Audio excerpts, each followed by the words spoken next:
Katana, Yes. how you doing, dude? I'm doing good. Good. I appreciate you doing this. Yeah, I'm excited. Yeah, Nice. it was funny. Like when you walked in, I was like, oh, I've definitely met you before. Cause I thought I met you at App's house, but I was like 50% sure, but I was like, I think that was her. So I was like, okay, that's got to be her. Yes. After's nice. I've been over his house like 3-4 times just rehearsing music Uh-huh. and stuff. What do you do? Like, you just over there? Do you play an instrument? No, so I think when I was there that day I met you, we were just doing an interview. Oh. Yeah. Right. I remember you loaded in the stuff. Yeah. And you left. That was like 2 seconds. I don't even remember. Wow. Yeah. No, Af's a good person, man. I like Aft a lot. He's cool. Yeah, that whole studio he's got going on is so crazy. I know, and the house is so big and beautiful. Yeah. You said you just played a show with him? Yeah, I just did 2 days ago. It was like an impromptu. He made me perform How You Feel in Bad Timing acoustically with, Liam. Yeah. And it was outside of a restaurant down the street from somewhere, I don't know, in SF, so. Oh, that's so cool. Yeah. Yeah.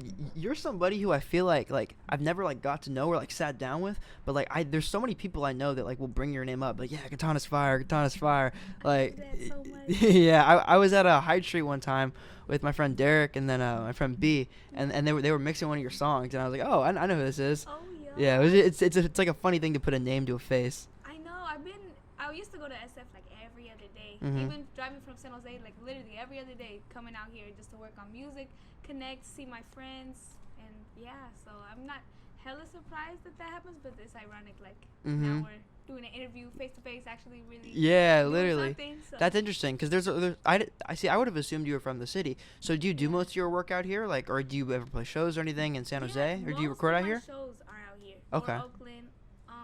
I've never really done any shows in San Jose, and I feel like a lot of people don't realize I'm from San Jose. Yeah. Because I've moved around so much. Like, currently I'm staying in Linwood, California. Where? Linwood, it's like by a mile from Compton. Okay. I've been out there for almost a year, but I've been back and forth since I moved from Texas. I was in Texas for 4 years. Damn. And, yeah, and I don't know. Like, not a lot of people know I'm from San Jose. They think I'm from out here or from LA or. So that's all kinds of different places. Yeah. So you've moved all around then. Yeah, I have. Just because of, like, custody battles and stuff, Mhm. family stuff, and yeah. Do you feel like there's one place where you've lived that kind of influenced your music more than anywhere else?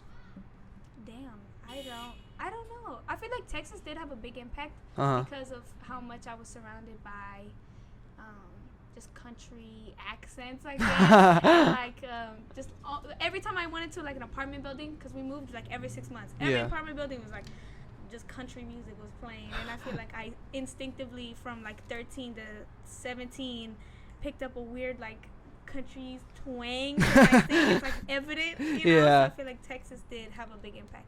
Yeah, you really are. It's funny. Like, I feel like when you're around a certain kind of people, it's so hard to not I don't even think molding your personality is the right way to say it, but it's like in some way, shape, or form, it affects how you act. It does, especially being so young and just moving around everywhere. I feel like it was like a what is it called?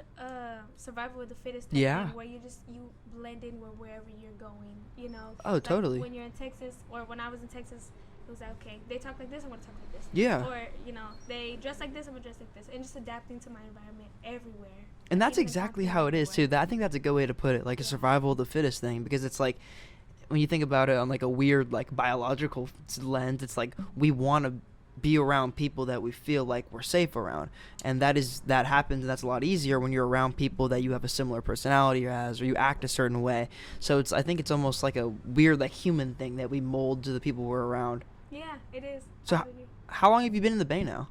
I've been in the Bay since the beginning of 2018, so it's been a minute. That's crazy. So but I was born here, so. Okay. I was born in Southside San Jose. Oh, okay. So how did you kind of start to like build like a musical network out here and meet so many people?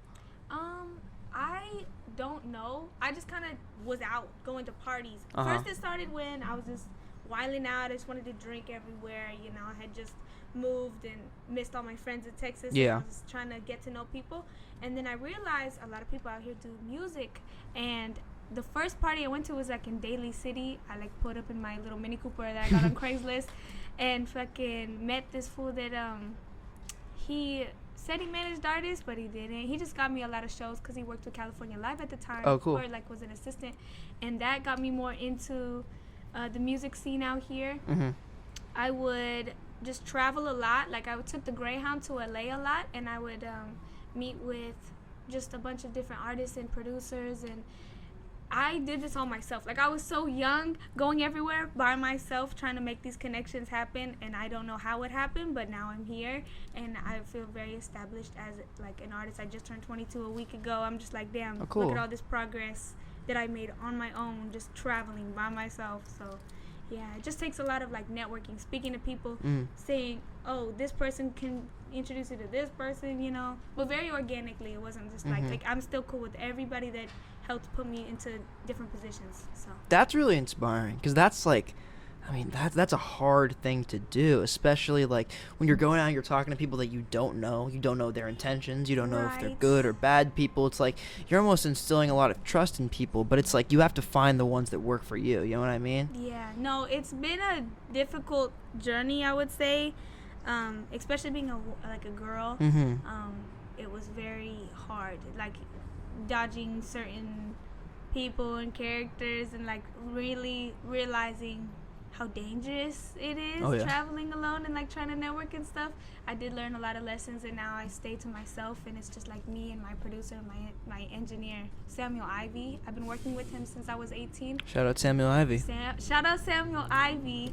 He has been a big part of the growth. We've grown together, honestly. Like his beats got better, his engineering got better, his mixing got better, and then my songwriting and my singing got a lot better too. So it's just been, we've just been growing.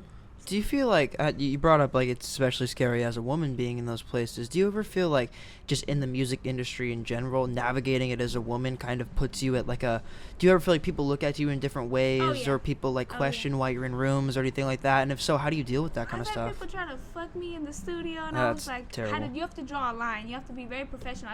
Even if you're professional, they will still like try to do something with you, or like insinuate they want something from you.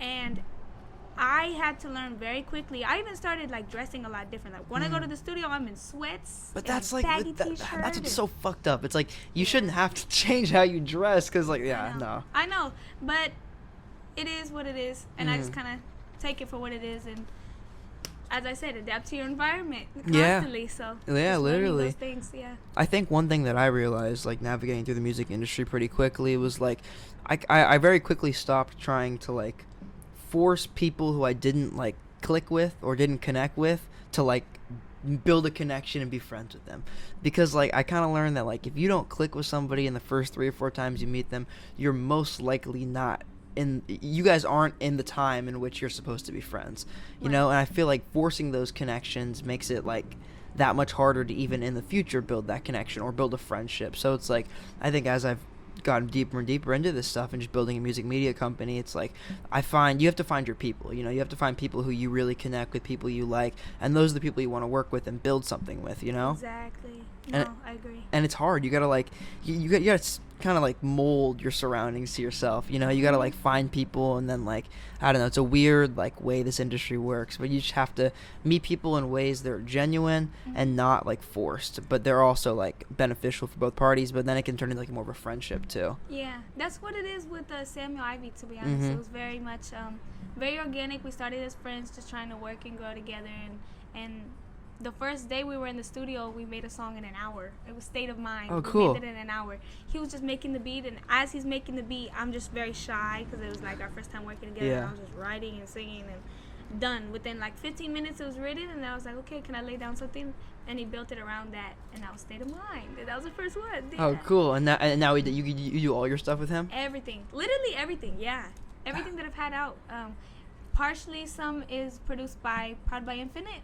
He's dope. Oh, I've heard too. Proud by Infinite. Yeah. When he was younger, or like just coming up, we started doing some records. We need to do records now. He's gone crazy. I'm trying to remember who was telling me about him. Yeah. I don't know. Somebody was. His work ethic is inspiring too, and I've been That's trying awesome. to get Sam on that same level because he's always making content and taking his stuff very seriously, even as a producer. Because you know, sometimes I've seen a lot of producers just like kind of slack and not take it as seriously with content as artists do. So he's doing a very good job with that. That's an interesting thing too, as like I feel like more and more now, like producers have to have a face in the same way that artists do. You know, I think Metro Boomin was a big part of like where that started, because he was like one of the first producers in like our era that really had like a face. He was like his own act, you know? Yeah, it's cool. It's cool to see. So. Yeah, no, 100%. How did you meet like all the people before the fame and get the opportunity for this show? I have no idea. I feel like Lou, I've been internet friends with, and I didn't really know anybody else on the show except for him through like the internet, like just literally Instagram friends, and just supporting each other through TikTok. We both kind of had TikToks do very well around the same time. Oh, cool. So he was like, "You want to be on the show?" And I said, "Hell yeah!" And I just did a show at La Russell's on Sunday. He had offered me to open up for him and the backyard event. I don't know if you know who La Russell is in Vallejo. A Good Company event, was it? Yeah, a Good Company event. And so it was perfect. I was already out here. I said, say less. We're going to do 2 shows in 1 week. Yeah, why not?